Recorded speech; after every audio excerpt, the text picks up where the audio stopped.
I have a hard time judging if my neutral is great or not. I guess I kind of understand what neutral is, but also at the same time, I don't know if I'm really doing a good job at playing neutral or if I'm getting reads or. I think, well, one thing you can do to judge your neutral, well, I guess if I was to break it down in a couple different categories, the number one thing for me is what does your spacing and your movement look like? If every time you jump in, we're trading or you're losing, that would be partially move selection, but also your spacing can be off. So let's say, for example, if you're being, I can honestly say as far as your spacing, you've gotten a lot better, because there's been quite a few times where you have come straight down with a fair versus slightly drifted towards me. And although it's the difference of pixels, that can be the difference between good neutral and bad neutral in a lot of situations, where it's like you come down like this and you don't hit me, but you don't get hit, or you come down like this and you land on my shield and then you get hit by up B or grabbed out of shield or up smashed, right? So Yep. that would be the one thing. As far as decision making, a big part of your neutral too can be paying attention to how I'm trying to fight you and adjusting to that. So if I'm constantly going for rising back or rising aerials or rising fair or back air, or if I'm coming down late with like aerials like this, are you adjusting to how you can punish those things? Right? So if you're doing a rising aerials versus my landing aerials or vice versa, are you actually paying attention to that? I would say the other part too would just be like patience. Neutral in and of itself is not like you can't really sum it up as a one-liner. That makes sense. I think your overall patience has been getting better. I think if you're trying to gauge your gameplay, as far as if your neutral is getting better, you could take a look at your actual damage or not damage, the damage put on yourself, I should say, right? So your percent, how much percent are you taking? How many stocks are you losing? How off or how long are you living? That could be a huge part of it as well too. If you have good neutral, there's a very strong chance that people can barely get good punishes on you. So you're either living for a very long time, or you're taking very little damage, or you're not getting killed at all. When you're playing against better players though, so let's say if you're to fight against any person and you say that your gauge for good neutral is getting a 3-stock against good players or someone who's better than you, very strong chance you're not going to be able to just 3-stock them for free. Or even if it's not for free, even if you sweat it out, you're probably not going to 3-stock them anyways, because you'll make a small mistake and still die for it. The other part of neutral that you can really pay attention to, as well as if you're trying to, I guess, gauge it, is how long do the games actually last when you are trying? Because if you're trying, and when I say trying, I don't mean trying to style or trying to end the game as fast as possible. I'm saying trying to stay alive. A lot of players try and win the game by killing the other person. In a lot of cases, you can also win. I'm not saying you should go for timeouts, but you can also win, right, by just trying to stay alive and assessing situations and trying to not be in bad situations on purpose or unnecessarily, I should say. So if we were to play a game and let's say you end up winning the game, but there's only like a minute left, very good chance that we both were sweating it like crazy for our neutral, right? Because we're just not getting in for free. The other person's just not making mistakes, not making huge commitments. That would be considered good neutral. Provided that, of course, you're not just sitting over here PK firing the whole time and I'm just like on the other side not engaging at all, of course. Right? If we're actually engaging in like going back and forth and it's a bit more of a, I don't know, of a duel, I guess you could say, it's a little bit more classy, more so than just mashing on each other or just running away. That can be a way of gauging it, I would say. It's not really easy. You can't like put a number or a score to say someone's neutral is this good, right? It's every single interaction coming to you organically and knowing how to assess it and then break it down so that so you're actually coming out on top, right? And each situation as well is going to be organic. Like I said, it's going to be unique. So there's lots of times I could jump in with like nair or fair or whatever, but the following mix-up, you may have no idea. So you have to assess that as it happens and then try and play around it and continuously adapt. So as long as you're doing those things, or as long as you're aware of those things, then you could say that your neutral is progressing. I guess my other question ties into this as well. Sure. I've been trying to focus on getting better reads, and I've seen some of your videos where you talk about it before, but I guess I've seen some of your videos where you their option up there in text, like what their option was. Do you keep a mental counter? Do you say these things inside your own head, like, oh, he got up from stage? Oh, 100%. I got an auctioneer going in my head when I'm playing, bro. It doesn't matter what someone does or what they're doing ever. I'm tracking everything. The only thing I'm not tracking is if someone walks or dashes or how many times they jump. Things like that I don't really track, but as far as like if someone's full hopping in neutral like this versus short hopping, I'll notice and I'll pay attention to that. Or if someone goes like this, the double jumps in front of me and that's their mix up or how they approach, I'm gonna note that. If someone dashes up and then walks away, I'm gonna note that. If someone likes to go like this a lot, I'm gonna note that. Those are the types of things that I would note. And it's to say, okay, he's ran up and done this 4 times. Pretty strong chance that that's his bait. He's either looking to space something like, let's say Marth going like this and went for like a tip or F smash, Yeah. Also, let's say if he's going for that bait, but also I know if he runs up to me, he's not going to actually try and hit me. He's going to try and get me to hit him first and potentially whiff. So if I see someone doing that air dodge, for example, I'm going to go for an F smash right where I'm standing. If I was the Nest player, I wouldn't be going for like an F smash here. I'd move up and go for like some sort of hit here, like a dash attack or something. But yeah, to sum it up a little bit more cleanly, I guess, yes, I'm tracking as much as I possibly can. Okay. Here's what I can say this though, to try and make it a little bit easier or a little bit simpler. And this is the truth for myself too. If someone's going for landing aerials like this, I don't think, oh, he went for landing nair, then fair, then back air. I don't think that. I think he's doing landing aerials. How do you deal with landing aerials? That's what I think. Deal. Same thing with rising aerials. I don't think, oh, he's done rising fair 4 times and rising back air 6 times and rising nair 12 times. Like, I don't think about that. I think he's doing rising aerials as his main go-to to approach or poke.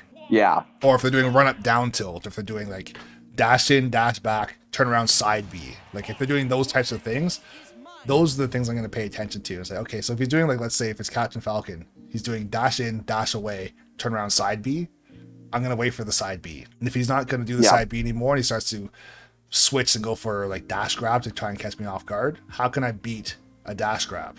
Well, I can go for an empty hop, like a short hop over the dash grab.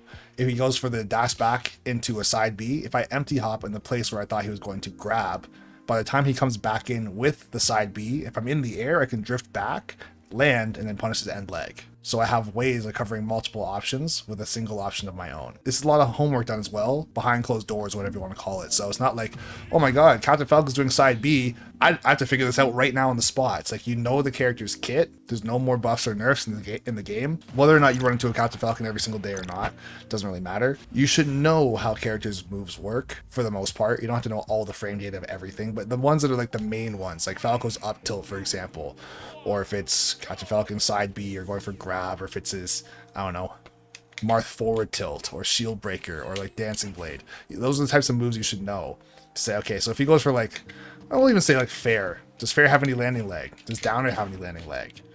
Right? Does this have any landing or end leg on the move like this? And why is it like 35 frames? It's like minus 35 on shield.